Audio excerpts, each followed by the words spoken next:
welcome back to the Screen Society Podcast, a podcast that covers all things TV, movies, and everything in between. I'm your host, Logan, and today we're talking about the Pitt Season 2, Episode 5, which was titled 11 a.m. It was released on February 5th, 2026 on HBO Max, and we are now a third into the second season of a show that is quickly becoming a fan favorite across the board when you're talking about streaming. So I'm really excited to get into this one today. Welcome back for those that are listening along with the Pitt review. It's been a lot of fun, and this season has kept the magic that last season I think had. And I'm really excited to see where this show heads, just because there's so many different character elements that are being introduced episode by episode, season by season. So we're going to jump into that. But before we do that, you can follow along with us over on YouTube at the Screen Society Podcast. You can find us over on Spotify or anywhere you get your podcast.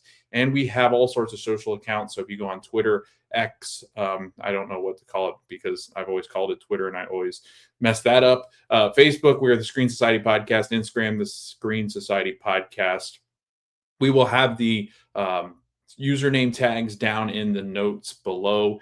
But it was very difficult to find a unique username for this podcast because some of the usernames were taken, but the podcast name wasn't taken. So it was very confusing, and I had to go through multiple different iterations of this podcast and what it was going to be titled. But we have landed on the Screen Society Podcast, and we are discussing the Pitt currently shrinking, which is an Apple TV Plus show. And Jordan and I over from Soups and Sabers are discussing A Night of the Seven Kingdoms, which is probably one of my favorite shows that has ever been on TV/streaming. So check those out if you haven't done so already. Subscribe to the YouTube and anywhere you get your podcast. Drop that notification bell on YouTube so that way you know when a new episode is coming out. But we're going to get into this episode, and we're going to talk about this episode sort of scene by scene, but more character by character, because it jumps around so much that going scene by scene can be a little bit more difficult and time consuming.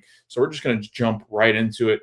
And right away, we jump into a case with a patient that Dr. Robby and Langdon are taking care of. And that is Debbie Cohen. Debbie Cohen was in a couple episodes ago where she presented with what appeared to be some sort of infection in the leg. And Dr. Langdon had taken care of her in the Pitt. And when he was doing that, I think it was triage where he was, he noticed that it was starting to spread, but he was going to keep an eye on it. And he drew a circle around the infection point and said that if it gets outside of, I think, a centimeter or two outside of this line, just to come in and make sure that we get it taken care of. Well, she presents at the end of the episode, at episode 4, and the infection is spreading rapidly, and that can be very dangerous. He and Donnie are the ones at the end of episode 4, where it kind of leaves us on a cliffhanger. And they said, is it MRSA? And Langdon says, no, I think it could be worse, alluding to the fact that it could be sepsis, which is infection of the blood, and it can be deadly. So they want to take care of that. So Langdon calls over Robby to make sure that he is seeing the same type of thing. And Robby right away is starting to question Langdon. We see this more in this episode as we get more interactions between the two. And since Langdon's return to the Pitt from his drug addiction, his benzos addiction, we get some really interesting moments in this episode surrounding Langdon and what's happening with his current situation amongst his peers. And Robby has yet to have a real conversation with him. And I think they're making it a point in this season to have Langdon go through, and this is a process that I think is presented to people who have drug addiction, alcohol addiction, or any kind of addiction, is to sort of mend these relationships that have been impacted by said addiction. So you can see as the season goes on, Langdon's having this progression with each of the characters that he was working with, each of his coworkers and colleagues that he's working with in the Pitt. And he's having these conversations to mend the fence and try to get back the relationships that he once had. And I think something that's really interesting that I don't know if it's quite been mentioned, I've listened to a couple of other Pitt podcasts. I think it's really interesting. It shows the dynamic between Langdon and his colleagues as he's returning from drug addiction. But then you add in Al Hashimi and you add in Langdon's patience. Langdon is easily one of the best when it comes to bedside manner. He is tremendous in establishing relationships with some of the most difficult patients, but some of the best patients as well. And I think you see that through Louis. You see that in an instance where he has a good relationship and rapport with a young man that comes in that tried to brand himself with dry ice. But every time you see Langdon interacting with these patients, you see him build and establish really nice relationships, and he's really connected to the patient experience. And it's not fake, it's not that customer service front. He seems to have genuine care, even for his own colleagues. And I think something that's interesting, and they've introduced this dynamic, which I think is fascinating. And I'm glad that they brought Al Hashimi in because she presents a perspective on what she is observing and experiencing through the pit, through the eyes of it, like a third party would. She's now employed in the trauma center, the Pittsburgh Trauma Center, and you can tell that she's not really treading lightly, but she knows that there's been an established culture and she's trying to figure out where she can fit into these different gaps that they might have. So I feel like she is one, an excellent doctor, two, an excellent person, and she just understands how the real world works. And she multiple times in this episode has interactions with Langdon and has had interactions with Langdon. And finally, we get the admittance of, I'm glad you're here, from Al Hashimi to Langdon. So Langdon is appreciated by this doctor that's come in that understands his past, but knows that acceptance and forgiveness is probably the path in which everyone's going to take with Langdon, and a second chance is warranted here. And he's admitted to his mistakes. He's gone on I think it was a 6 or 9 month sabbatical where he's gone to drug rehab, and he's clearly making the effort to be better.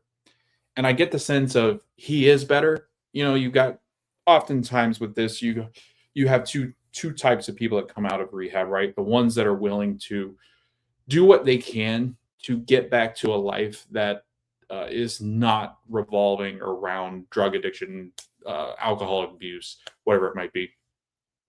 And then you have the people that will come out of it that will say all the right things, but you just have that inkling of they're going to go back down the wrong path, and there's not much you can really do to stop it.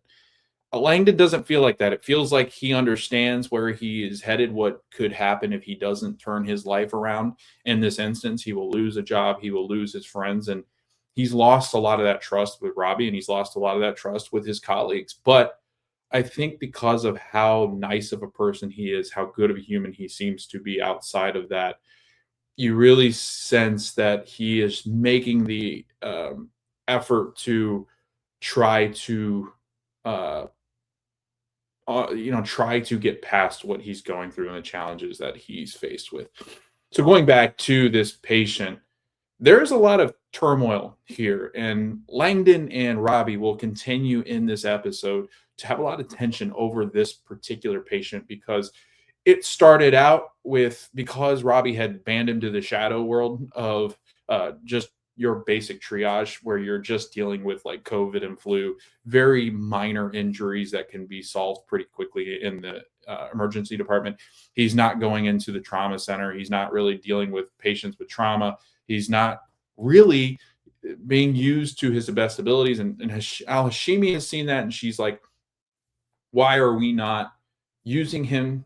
The ED is now at capacity, or getting close to capacity, because Westbridge, which is the hospital down the road, where they've had a code black, so they've diverted all emergency and trauma response into an ambulance. They've diverted all ambulance traffic to the Pittsburgh Trauma Center, and so they're going to get flooded and an influx of patients here at the trauma center. And there's going to be a time where it's going to be so busy, they're going to have no choice but to say, hey, Langdon, we need you back in where, stakes are high, and we need you to help out with the patients that are really suffering, and not necessarily in the triage area that's your typical nurse could probably take care of. So there's a lot of things that he's doing that, and that's no offense to any kind of nursing staff, but like nurses oftentimes are so well equipped that they can take care of the things that maybe physicians need not to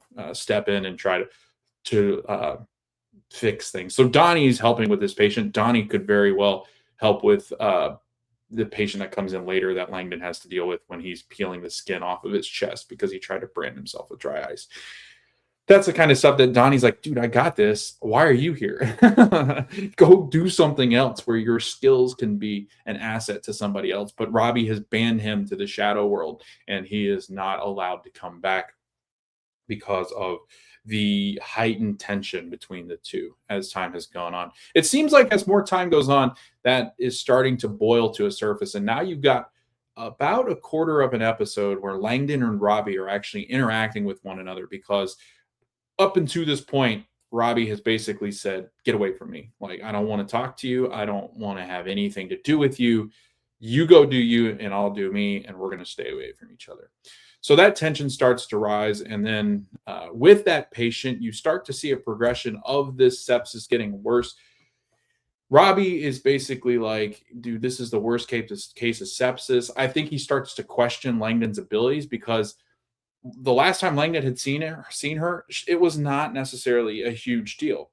As time has gone on and she's come back to the ER, it has become a really big deal. It's become septic, and that is so very dangerous. If you don't take care of it, it will kill you. And I think Robby sees it as like, dude, how did you not catch how bad this was? And of course, he's going to start piling on because of the tension that they have because of the drug addiction. So Robby's really twisting the knife into Langdon. And Langdon's like, I did everything I'm supposed to do. I followed protocol. I did what we've always done. And here's everything that I'm doing to help and treat it. We don't need to panic. But yes, I know it's a serious situation now.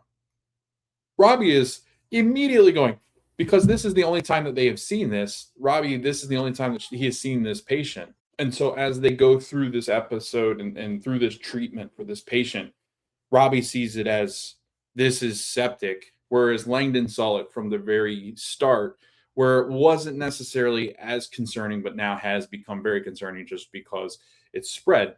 So you've got these extremes of where they've seen the patient and Langdon understands now that it's time to really focus on what's going on. And as he's trying to help, Robby's just like, dude, get out of here. Like, I've got this. I'll take care of this. You don't need to be here.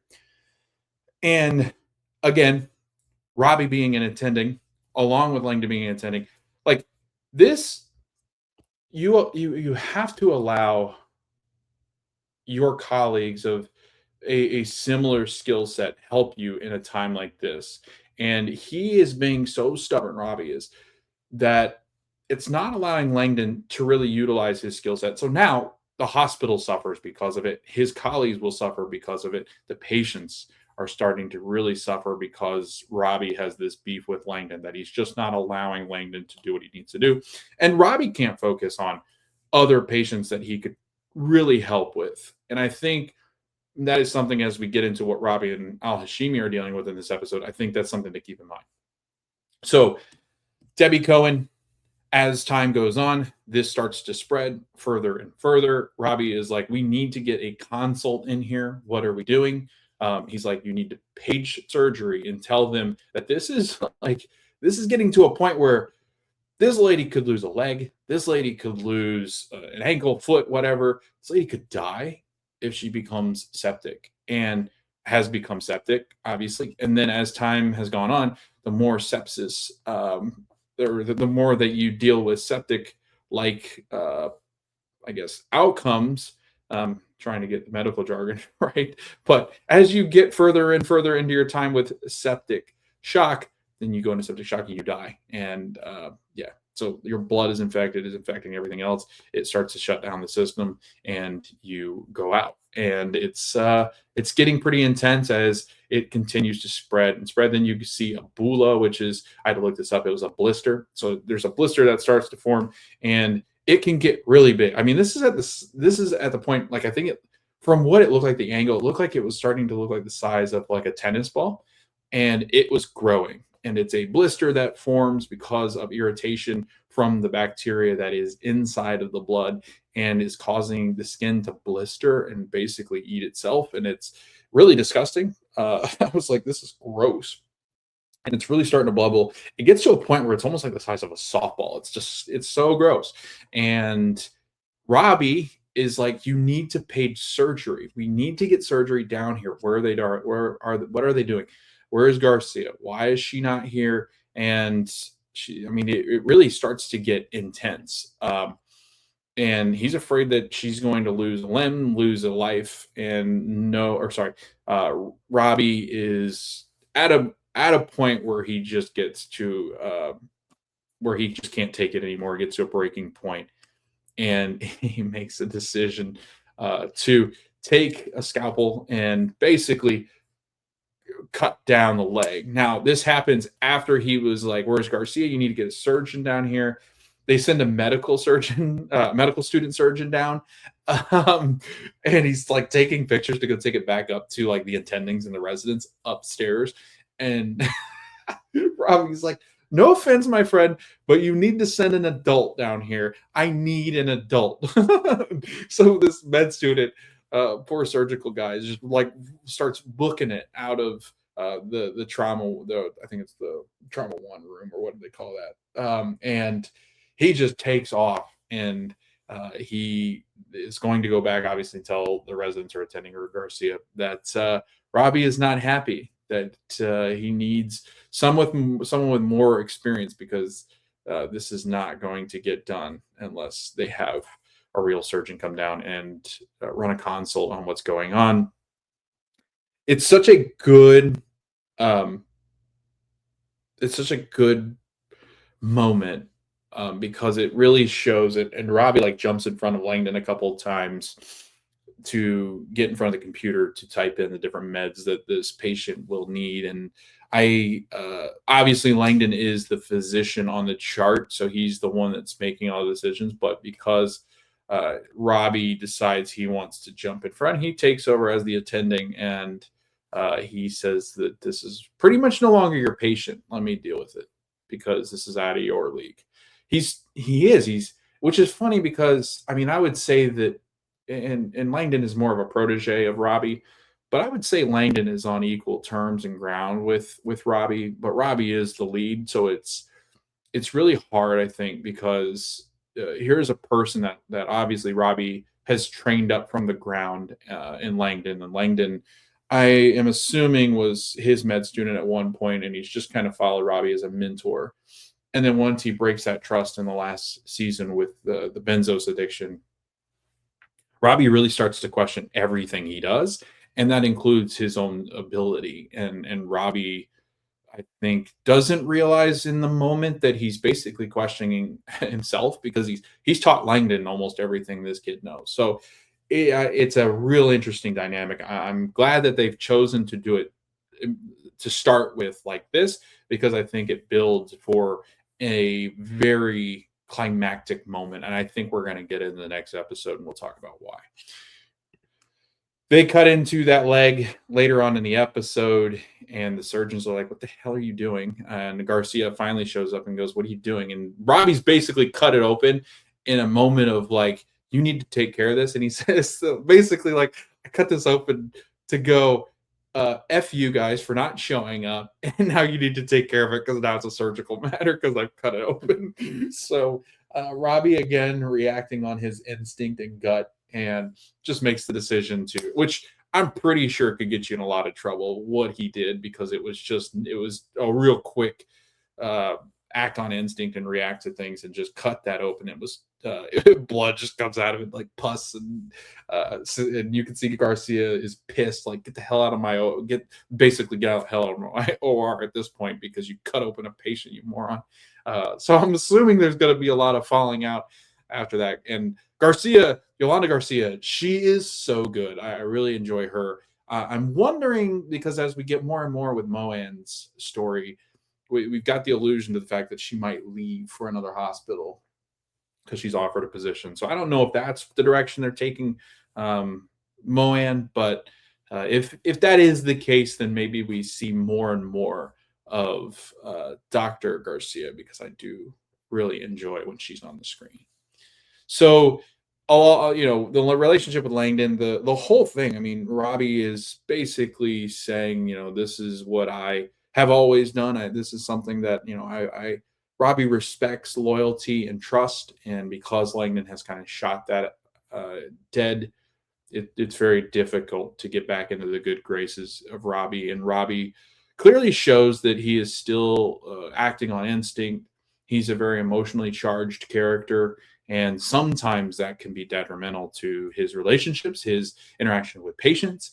And honestly, like I started to notice it in this season. Langdon is, and every time Robby is around now with patients, Langdon seems to show up.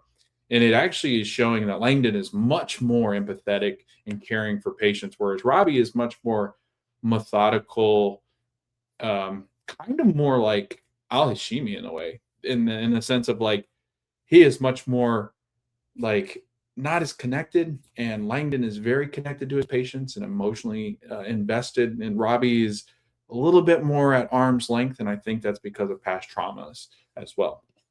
So I think it's a very interesting dynamic that they're using in this episode. Dr. James Ogilvy and Dr. Whitaker continue to have good moments, and all at the expense of what Dr. Santos is trying to do. So this whole episode is Dr. Santos. She is trying to get her patient notes in, and Issa plays this character so well.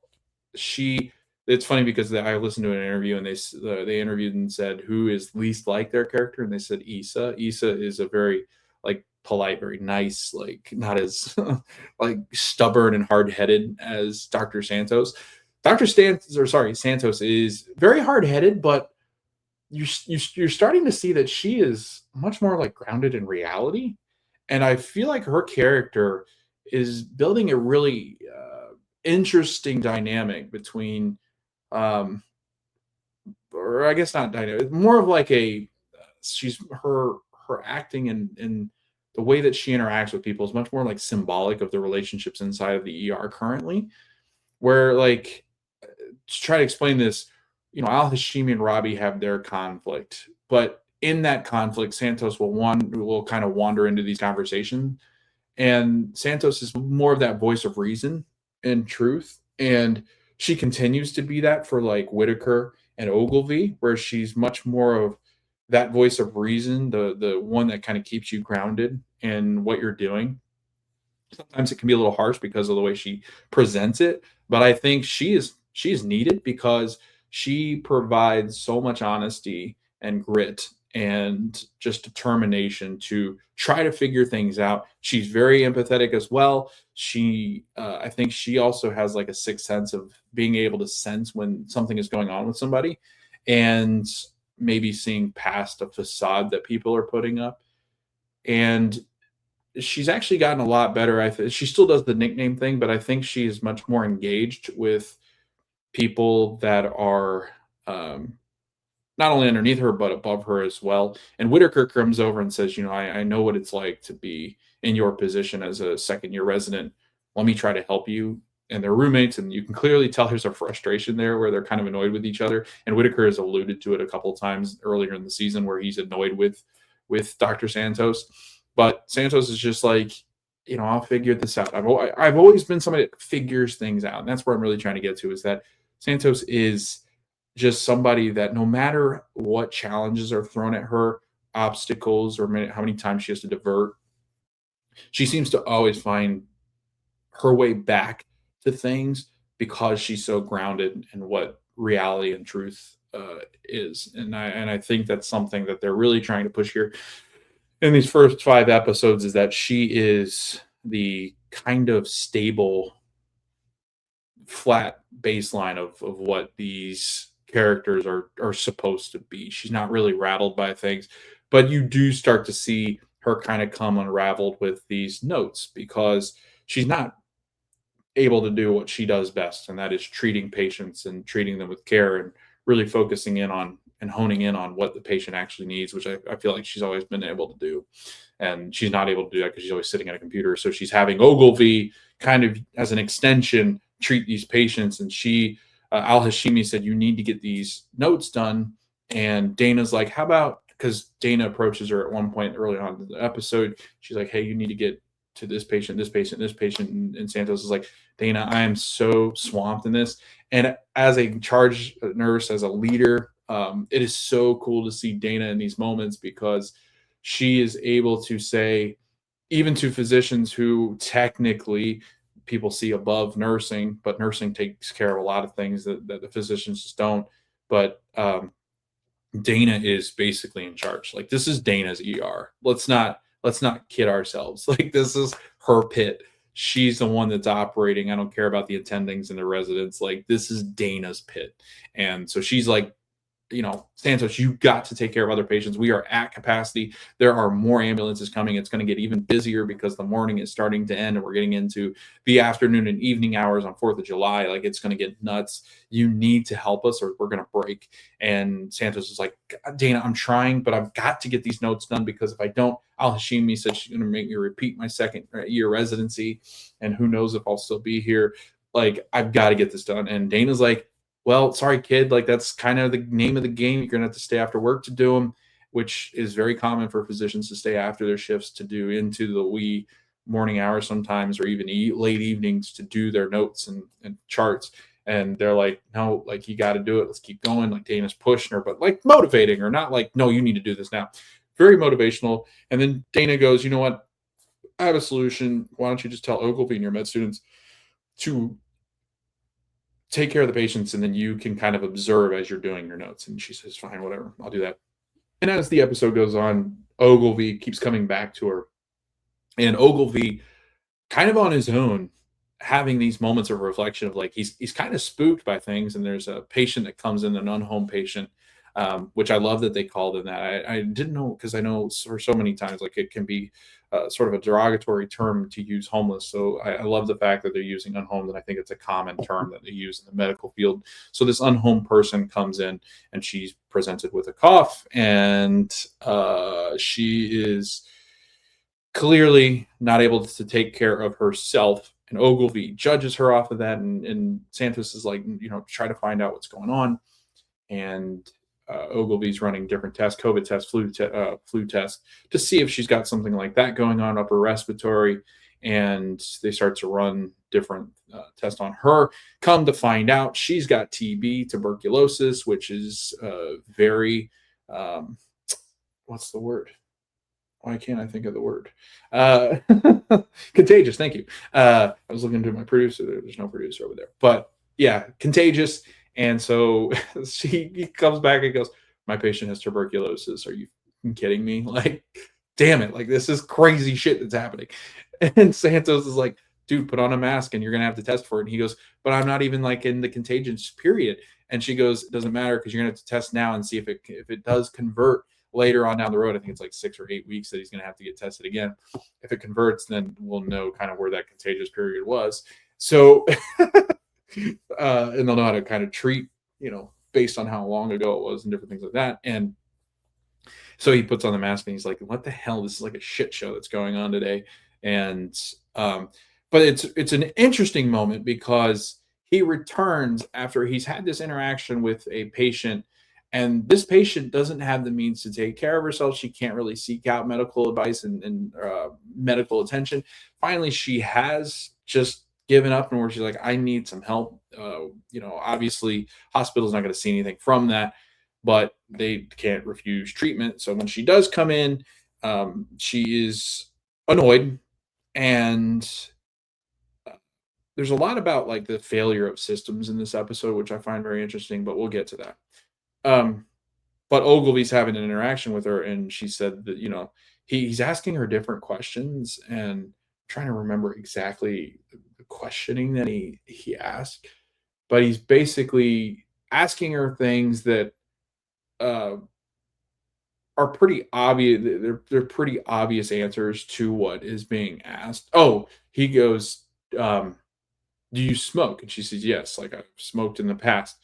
So he's connecting this to, oh, well, maybe it's a lung issue. So he's like, have you ever considered not?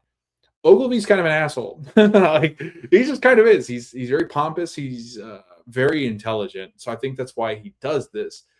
But you can see in this patient's eyes that she's not dealing with that. Like, she's like, I don't care who you are or what you know. Like, stop treating me like I'm an inferior. And you do kind of get this complex of Ogilvy feeling like he's better than everybody else.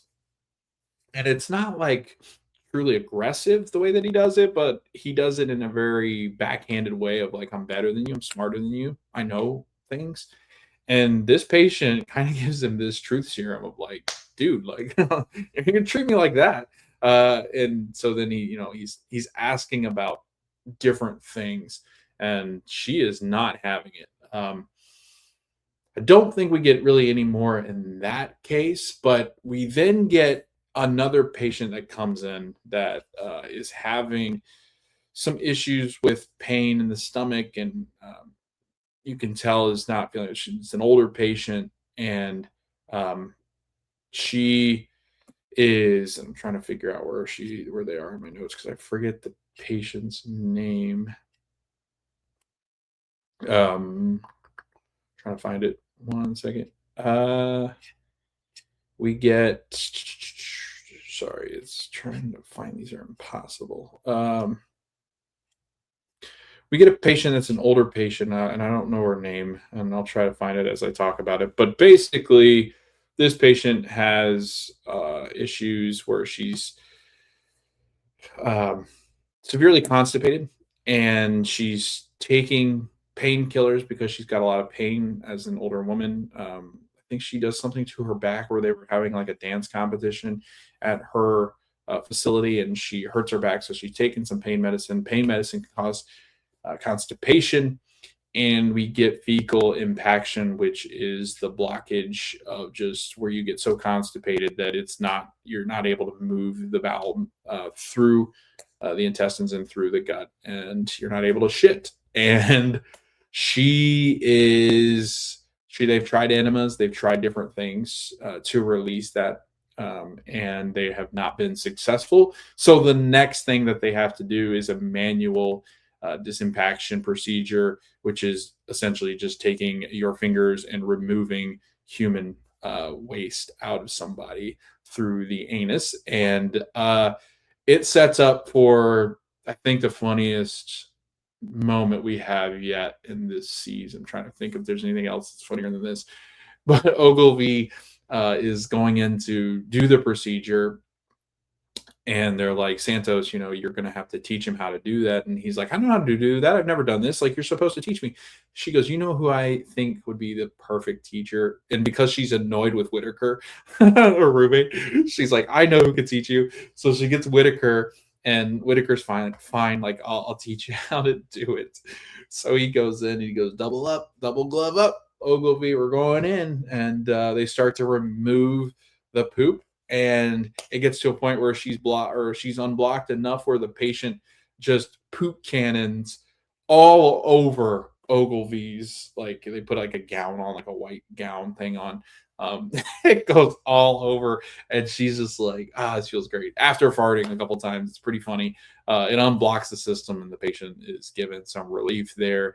But shitty situation, but it happens. Like in healthcare, you always hear these stories. I mean, they got to take care of stuff like this, and it goes to show just an appreciation for what these healthcare workers have to go through. They are given so many different things in their work that I'm not sure 99% of us could really do, which is funny because it's a profession that is so underappreciated but should be appreciated because of all the stuff they have to go through. And we get a clear example of that in this episode. But Whitaker still being that teacher for Ogilvy, Santos also being a steadying voice and a voice of reason. I think she is able to put Ogilvy, and I think kind of why Whitaker passes him off sometimes is that Whitaker's not as confrontational, and these moments that he's had with Javati, Ogilvy has had with Javati, because they're both prodigy-like children who are in the medical profession, who are so smart. They're always the smartest people in the room, but when you have two of the smartest people in the same room, it can get very difficult. And I think it's a good thing that Ogilvy is working with Santos because Santos is not going to put up with his crap. Like she's going to get very honest with him and doesn't care what he knows. So that's what I've always loved about Santos. But Santos kind of sidelined in this episode, not as into like what's going on in the pit, much more of just trying to figure out with the note taking. And then we get, I think the final scene with Santos is the one that we get with her and Al Hashimi, and Al Hashimi's like, "Hey, why don't you seriously consider using that AI that I talked to you about?" So that's what we get with Santos, and I think that's pretty much where her character ends as far as like the episode is concerned. So we're gonna move on, and we get a real world scenario when we get to or back to our friend Orlando Diaz, who is the patient that's come in, who passed out. I think he's a construction worker, from what I remember. I think he came in with like construction worker like stuff on. And last episode, they found out it was because he was not able to take his full dose. I guess is that what you call it? Dose. He's not able to take his full prescription or whatever you might call dose of insulin, and he's not able to get that insulin that he needs. And because he's only taken half of it, he's obviously having problems with his blood sugar and his he faints. That's how he ends up in the ER. His family has arrived. I think I forget his wife's name. I think his daughter's name is Anna. But Anna, last episode, has basically said, "I'm going to start a GoFundMe," and Orlando is very prideful, and he says, "Don't do that. I don't want I don't want to be a charity case." Um, but it again brings this really ugly truth about insurance into the spotlight. And we'll continue to talk about this, I think, because I think we're going to get further into other cases that also have issues with this, where healthcare system and insurance and the cost of healthcare and insurance is just astronomical, through the roof. And he's talking about how they're talking about how he's going to have to stay a couple days for observation, and they're going to have to get him his insulin. And he's like, "I can't afford this. Like, even 2 nights in the hospital is going to be, what, with all the care that I need, it's going to be like $100,000 or more. I can't afford that. My family can't afford that." And they're like, we'll try to figure it out. And that's why his daughter proposed starting a GoFundMe. He's like, "No, don't do that." So he yells at her. She ends up leaving the room at the end of last episode because he's upset, and she's just trying to help. I mean, this girl is probably 16 or 17, I think. She's working at like a diner or somewhere, and she's picking up extra shifts, and she's trying to help the family financially as well. So you've got the mom and the dad and the daughter trying to help themselves financially, and then they're hit with this huge health issue, which can just absolutely derail families because of how expensive healthcare is in this country. And she comes back into the room. The daughter comes back into the room in this episode, and he apologizes to her because she's just trying to help. And but he's basically come to the idea that, and Moan's talking to him, and Joy Kwan is talking to him, basically like, "You're not going to be able to afford this. I think it's going to be tough." So we'll get Noelle Hastings, who's the case manager down here, to talk to you about certain options that you might have getting into like Medicare, Medicaid. I think it's Medicaid. And also talking about maybe if the hospital can kind of help out with some of the cost. So they get Noelle down there, and she's talking him through the different scenarios. And so the first couple of them that she says is that, well, you don't qualify for pennies, which is Pennsylvania's version of an Affordable Care Act. It's part of the Affordable Care Act. It's in partnership with it to try to find this family some relief there.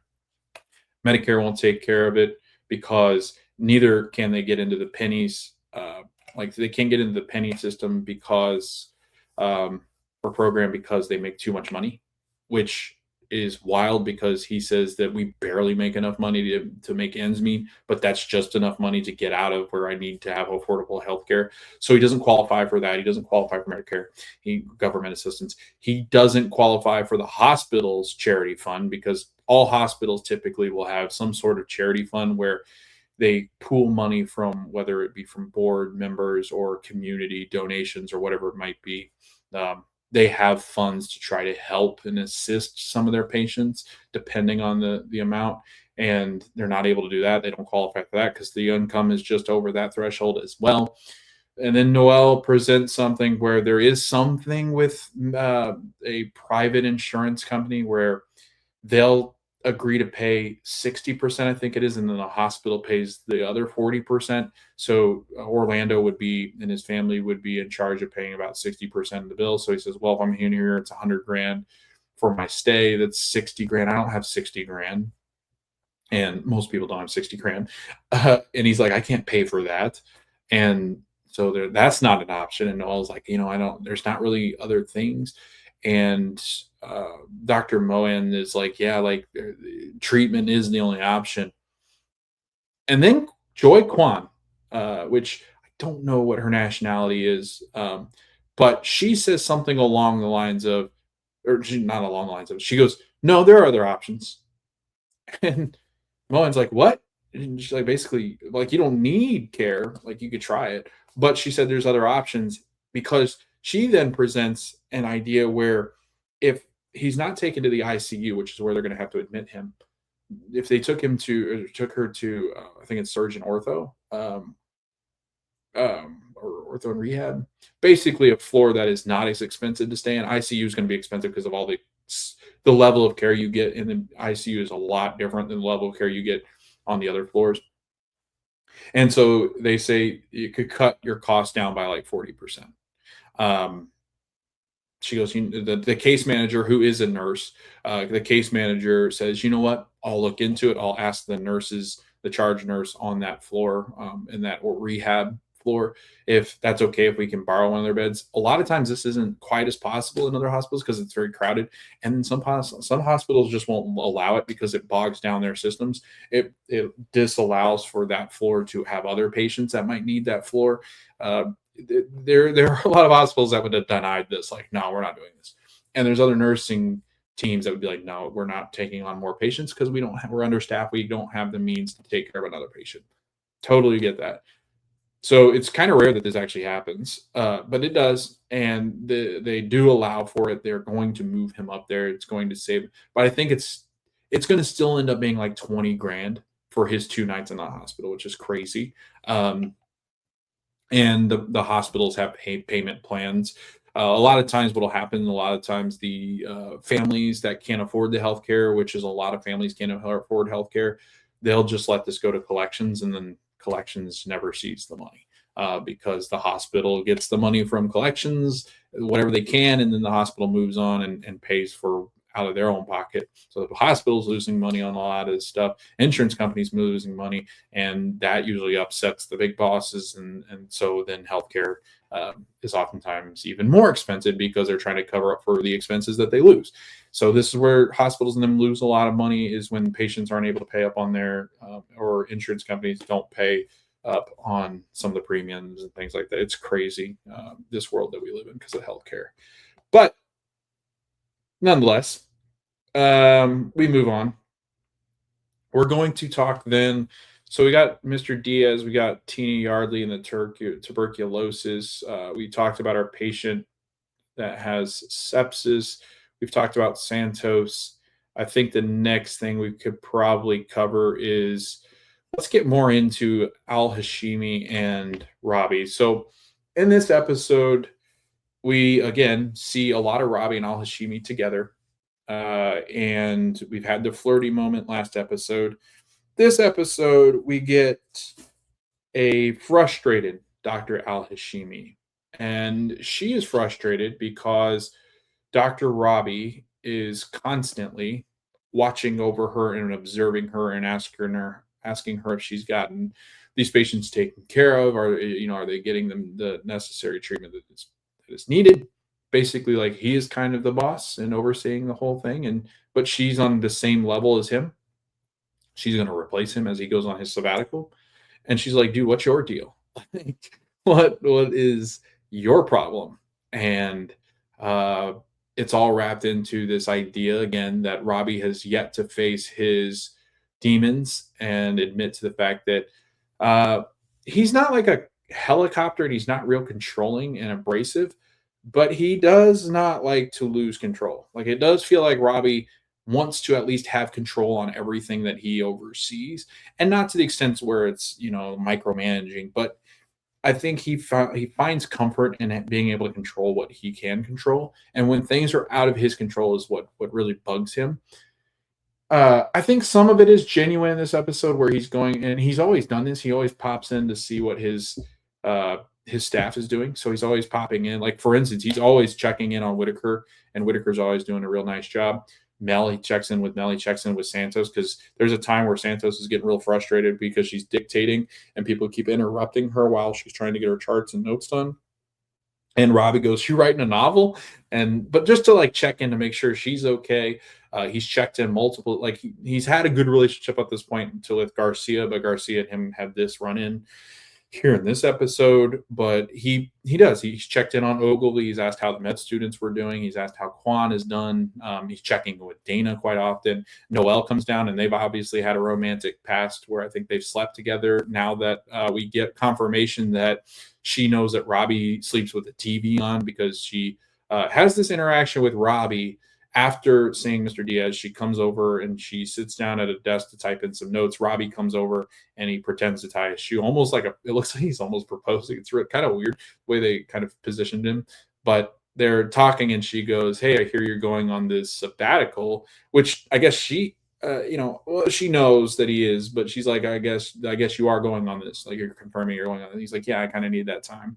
She goes, "Robby, you really, you're kind of one of those 6 to 7 week kind of guys where like you just go on these adventures and then you decide halfway through that you found what you needed. And so like, why are you going on this? This is so like, what kind of midlife crisis thing is this? Like, what's going on with you?" She's basically pushing him to admit like something is wrong, that he needs to face his demons and talk to somebody about them, but he's just not able to confront those yet. And he's like, "I got to go on this, and nothing you say pretty much is going to stop me from going on this." And then he walks off. And that's when Noelle goes over to Dana, and they have this interaction where like she goes, "Well, I know that he, what's going on with him?" And Dana's like, "Maybe he's running from some ghost in the past that he's just not ready to confront." And Noelle says, "This is crazy for a man that still sleeps with his TV out when he goes to sleep." And Dana's like, "I don't need to know that. Like, I don't need to know about your guys' personal life and private life." And Dana gives her a hard time, but I just love Dana. And then Noelle goes, "He just needs to find some peace." And Dana goes, "Amen to that." So they have a little bit of a funny moment there where it's kind of like, ew, gross, but it's also like they're both looking out for Robby. Everybody's kind of looking out for Robby. But this all is wrapping up into this relationship with Al Hashimi, because Al Hashimi is kind of that conscience of like, you need to come forward and tell people what's going on. Like, she is the voice of reason. She is the truth. And she is oftentimes there in moments where Robby seems where he could break, but he doesn't break. I'm thinking she's going to be the one that he comes to and tells her what's going on. Like, I think that's what they're building here. And I think that's where they're headed with this. I feel like there's going to be a breaking moment between Al Hashimi and Robby where they get pretty far into an argument, and then he finally lets out what's been bothering him. Obviously, I think as the audience, we all know what's bothering. He's lost his mentor in COVID. He had the shooting last year. He almost lost his son and somebody he loves. And now that person's going through trauma. They're all going through trauma, and all this buildup from, there's other traumatic things that probably we don't even know about as the audience because it's not been in the show, but there's been so much hurt for Robby, and he's not yet confronted that hurt. And I think he's going to come out and say what is really bothering him. And I think it'll be Al Hashimi. Like, I feel like yes, he's headed for another argument with Langdon and some truth there, but I think he's going to admit to Al Hashimi what's really bothering him and why he's going on this trip. So Al Hashimi, again, trying to navigate this world where she's stepping in as the new doc and doesn't want to step on anybody's toes. And she's been really great about not stepping on toes. And I think everybody in the pit really respects her. I think that Santos is kind of the one that's been more questionable on whether she trusts Al Hashimi. But then that moment of like Al Hashimi is basically threatening her job, and then Santos has started to rise to that occasion. She's challenging Santos to get her job done, and then they have that breakthrough moment where it seems like Santos is considering using AI to help her along with the notes and taking notes whenever she's dealing with patients. So I think Al Hashimi has converted Santos into a believer. So now Langdon's respected her because she's basically given Langdon this forgiveness that he's been looking for.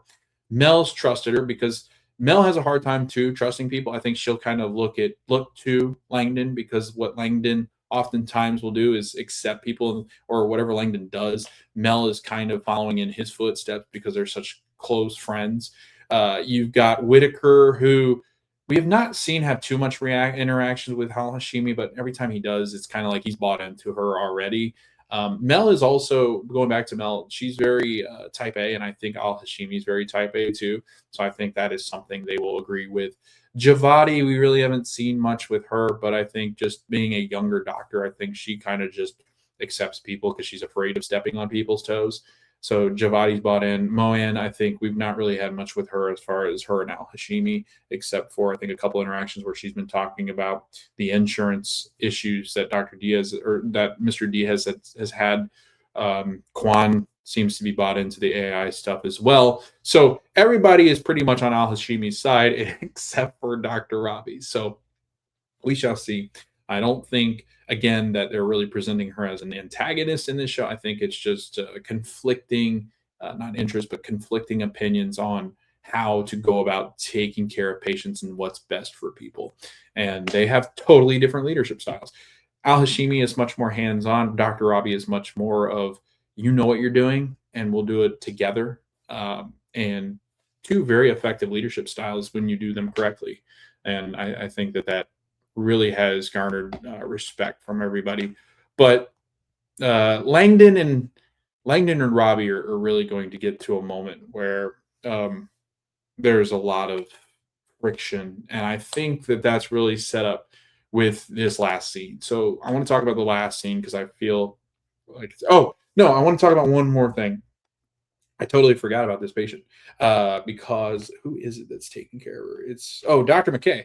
Dang, we almost just completely whiffed. Dr. McKay is taking care of a patient, and I want to get some reactions from you all. If you're listening to this, if you want to comment below what you might think is happening, I'm trying to Google what's happening, or I've not been able to kind of listen to other things. But there's a patient that comes in, and I think she's in her 40s or 50s, and she has what's called a death doula. And I know there's a birth doula. Birth doula is the transitioning of like you're pregnant to becoming a new mother, and then life after like you become a new mother postpartum. Like it's like a coach that coaches you and helps you transition through this life, through this part of life. And then I didn't know this, there's death doulas who their job is essentially a hospice nurse, but somebody that takes you through the end of life.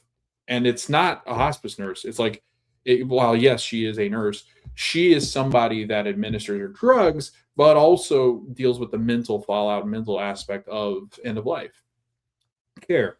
And I knew that there were hospice nurses, and I knew there were people that checked in, and a lot of times they'll include therapy and some of that just to help the person at ease. And she comes in and she's just like beat to hell. Like she's got I want to say almost like osteoporosis. Like there's something wrong with her body where it's basically shutting down all of her systems, and the bones are real weak now. And she's basically getting to a point where she's just not going to live for probably much longer. And Dr. McKay and Javadi are taking care of her. It's a weird dynamic though, because the husband brings her in after she has fallen, and I think she fell on like a coffee table and had like a seizure because her condition causes her to have seizures. And when she does that, she bruises like all over, like just because she's so frail. And it comes to fruition that she's not going to be able to walk probably to get to the bathroom, and like she shouldn't be standing too much. That she should basically be bedridden. And uh, McKay really connects with this patient because she has two kids. I think they're like 15 and 12, or 15 and or like 12 and 9 or something like that. McKay has a kid that's right around the same age. And so they connect on the fact of being mothers. And McKay is so good at telling stories with her eyes. Like she's very good at like, she doesn't have to say a lot. When she's thinking things or having a profound thought, you can see in McKay's eyes what could possibly be going on. And this is played by Fiona DeReef, and Fiona is one of my favorite actresses in this show because I think she does really hit deep moments really well, where she can get into some real depth, especially with her background, the character's background, and Dr. McKay, and somebody who's had a troubled past, and somebody who is an empath and very, but also very her heightened sense of like awareness of what's going on with the patient. But I find it weird because I don't know if there's like a weird thing going on with the death doula, or like I think maybe this patient feels like the overbearing care of the death doula, and also her husband. Like her husband is taking care of all her medicine. Like she doesn't have any say on it. He gives her the painkillers. And I don't think it's abuse, because there's a moment where it shows like the wife grabbing the husband's hand. It's a very affectionate, where like I think McKay sees it more of like, okay, I don't think it's abuse that's going on, but like, what is it? Is it like mentally? Or so then there's a moment, and I think she's had a UTI, or like she's really got to the bathroom, and they're like, well, we got to get you a wheelchair, and she's having real bad pain in the urine area, or the intestine area, I think it is, because when she tries to get up, I don't know if it's a back or intestines or whatever's happening. She's got pain when she's trying to get up to go to the bathroom, and she can't quite get herself to get up, so she's going to have to pee in a bedpan. And you can tell she's slightly embarrassed of having to try to do, which most people would be, trying to pee in a bedpan right in your bed. So you're basically peeing in the bed, and it goes into the bedpan. But anyway, it's a weird moment, because I don't know, because like they basically are trying to get the husband and the death doula out of the room, and they're like, well, let's go grab some coffee or something. They're going to go step out of the room, the husband and the death doula, and the wife kind of gives like McKay and Javadi a look, and I don't know what it is. I'm trying to figure out what could this be, and maybe somebody in the medical profession knows what's going on, and maybe why she's acting this way. But it's a very weird like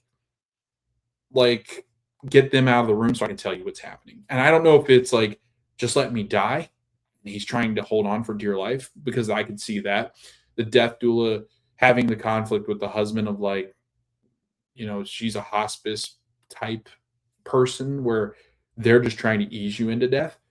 Maybe the husband's trying to hang on and doesn't want her to. Like, I can't tell what it is. There's definitely conflict, but I can't wrap my fingers around what's happening with this patient. So let me know what your thoughts are. Is it any of those scenarios? Is it something else that we're not considering? But funny moments from, or like some great moments or lines from this episode as we start to wrap this up. I love Langdon's care of the young patient that his brother has tried to brand him with dry ice. And he's like, why did you do this? And he goes, well, my brother did it, and so now I'm doing it, and we're trying to connect ourselves because we're family. And he's like, that's so stupid. And like the brother comes in, and Langdon's like, who's this guy? And Donnie, the nurse, goes, this is his brother. And he goes, why did you try to do that? And he's, telling him about like how they want to become more connected as a family than they already are. And he's like, I have the video. You want to see it? And Donnie and Langdon give each other a look of like, hell yeah, we want to see it. Well, we don't see the stupidity. So they get the video, and it's basically that they want to put each other's their family's crest on each other.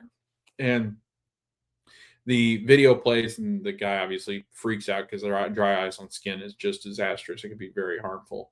And he's like, why did you try to do that? And he goes, well, you want to see the family crest? And they're like, I guess.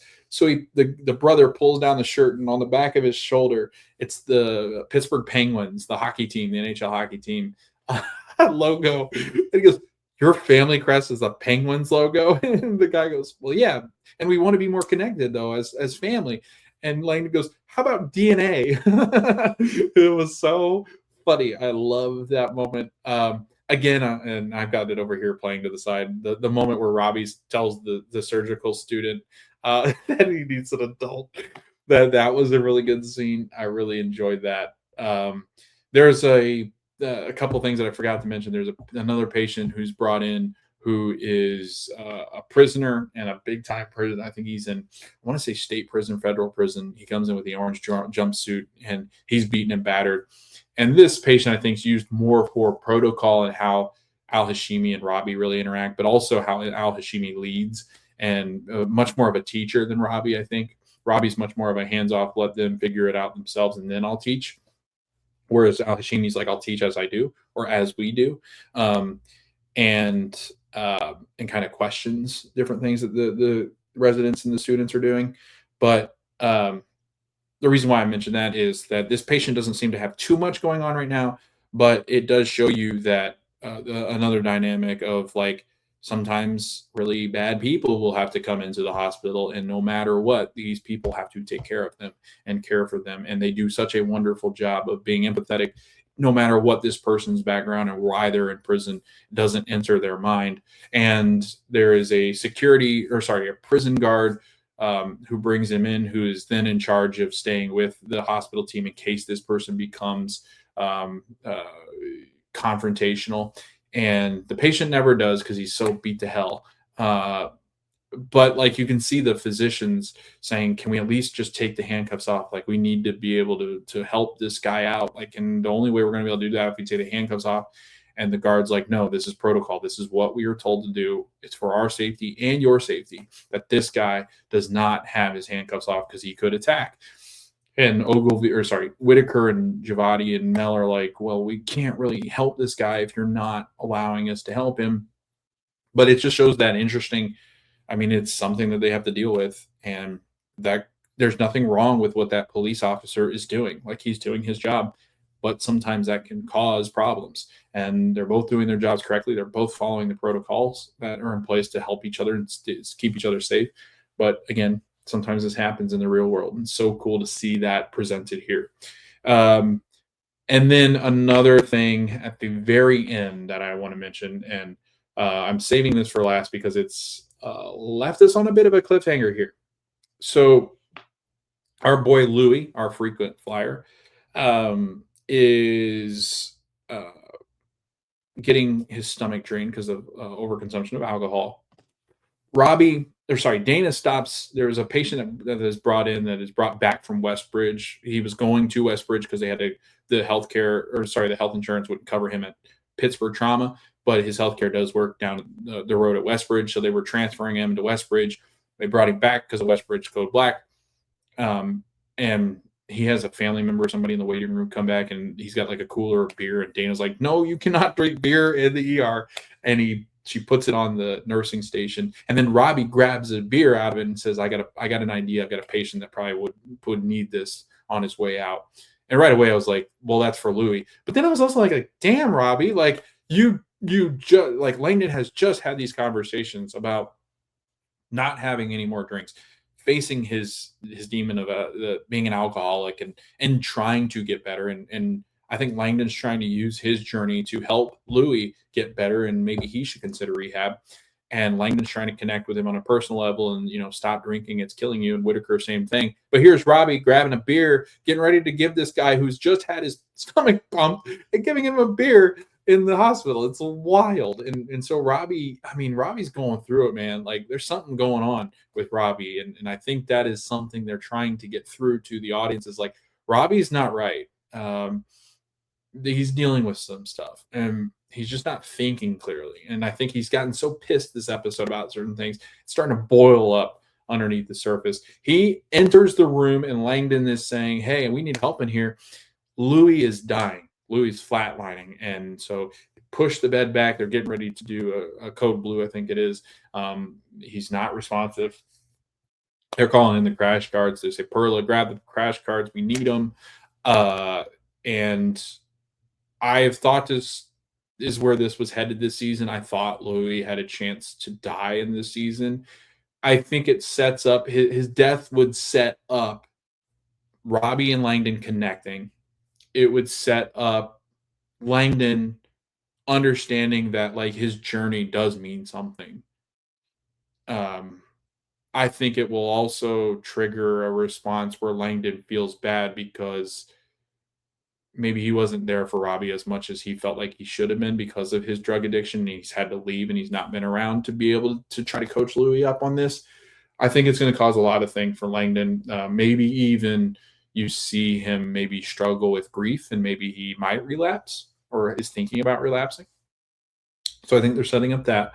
I think that it also might bring Robby and Langdon at least to a head or closer together because they both like Louis. Everybody likes Louis, even though Louis has poisoned himself. They still care very much for this person because he's such a nice guy. I think Robby again would be dealing with more grief here if Louis died. I think that there's a good chance he does because it would set up this idea where Robby's like really getting pushed more towards taking the sabbatical and he's really going to question what life really is. Maybe it does the opposite where he's like, maybe I need to face what's really going on or death could see me out. So I don't know. I'm interested to see if that's where they're headed with this. But ultimately, it ends with Louis flatlining and we're on a where they've got the crash cart and they're trying to resuscitate Louis, and that's where the episode ends.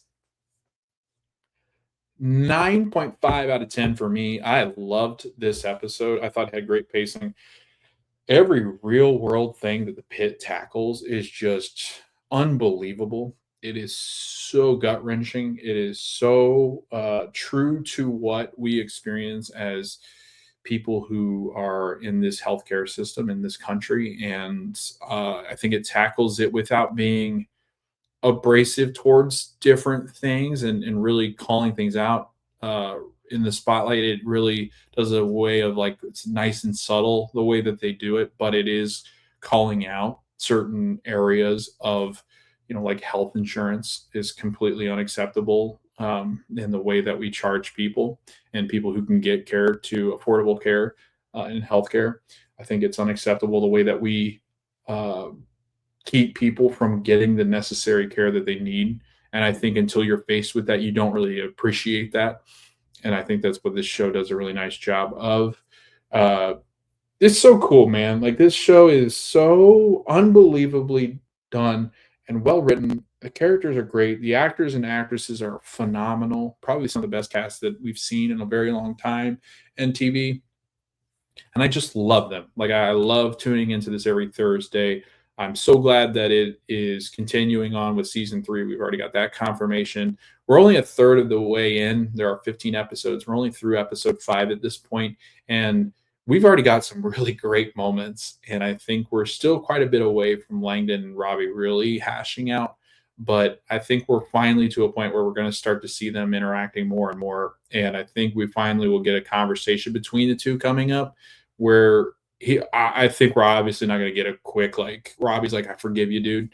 But I do think it's going to be kind of more of a heated, like, here's what you did to me. Here's how you hurt me.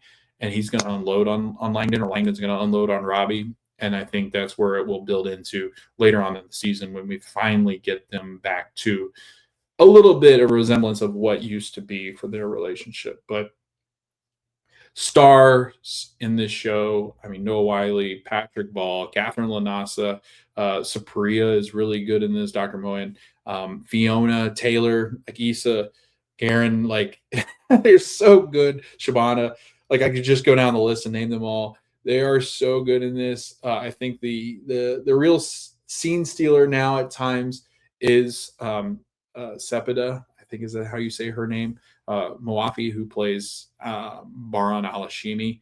She is such a great character to add into this mix, and I think is hopefully somebody that sticks around for upcoming seasons. But I could see maybe if this is just a one-stop shop for her because she is technically just stepping in for Robby. But I don't know. I think she's employed through the trauma center, so I think she would stay.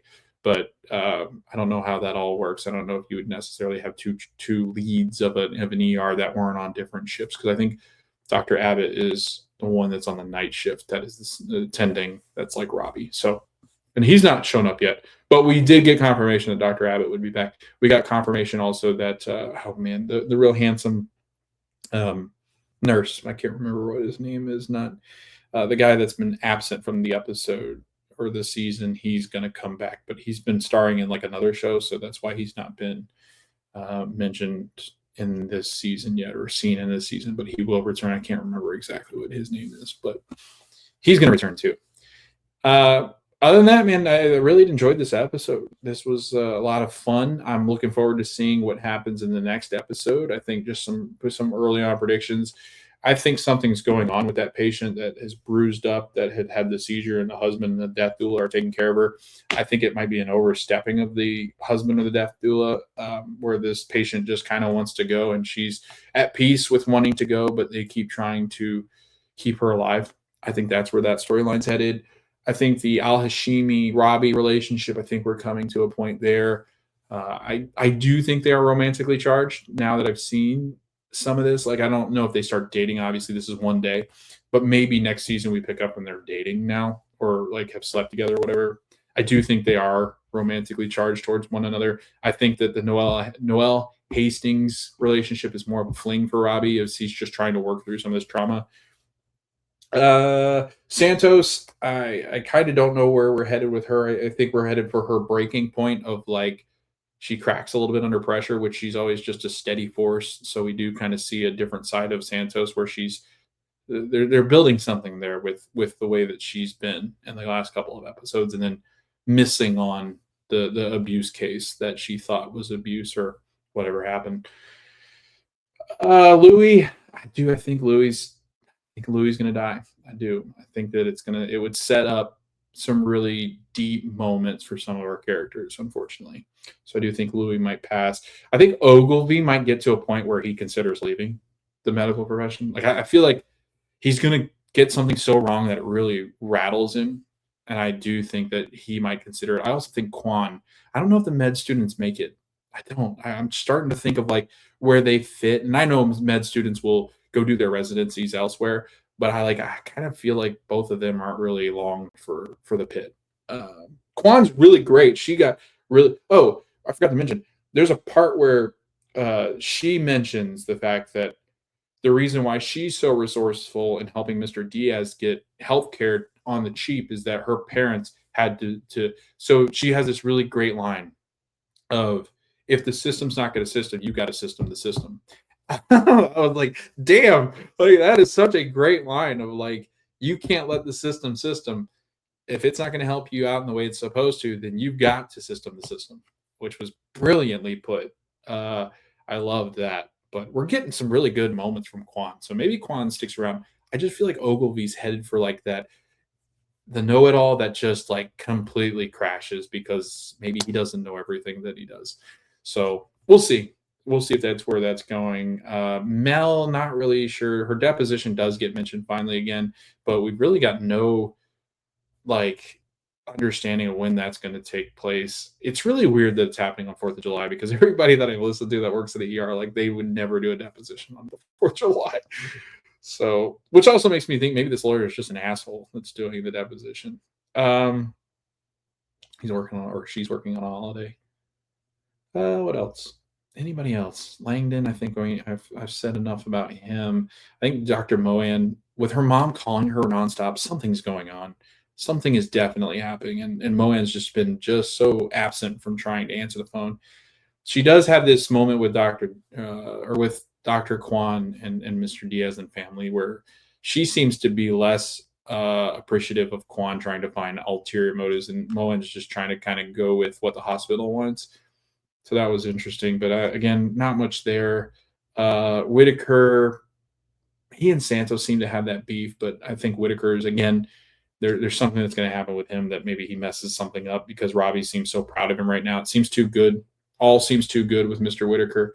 I think Doc is headed for a little bit of a slip up at some point. But I think that's it. We didn't see, I don't think we saw the Emma, the nurse that's been working under Dana. So maybe she's at lunch or something, but we saw no Emma, I think, in this whole episode. So interested to see where that's headed because I did see she was in the next season, or sorry, the next episode's trailer quite a bit. So maybe something's going on with Emma.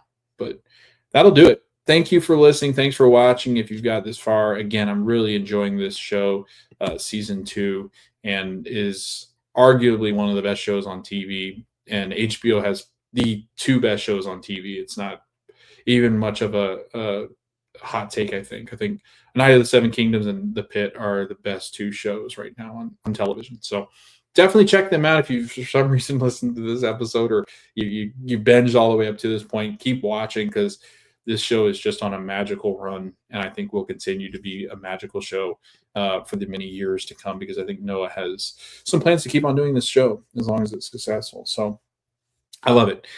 If you haven't followed along over on YouTube, we are at the Screen Society Podcast, at the Screen Society Podcast on X, Instagram, Facebook. You can find us there. I'll link the actual usernames down below, but you search the Screen Society Podcast on anything, you will find us. Again, we're on YouTube. Like, subscribe, comment, helps people find the show. Rate and like over on Spotify and Apple. It helps people find the show over there as well.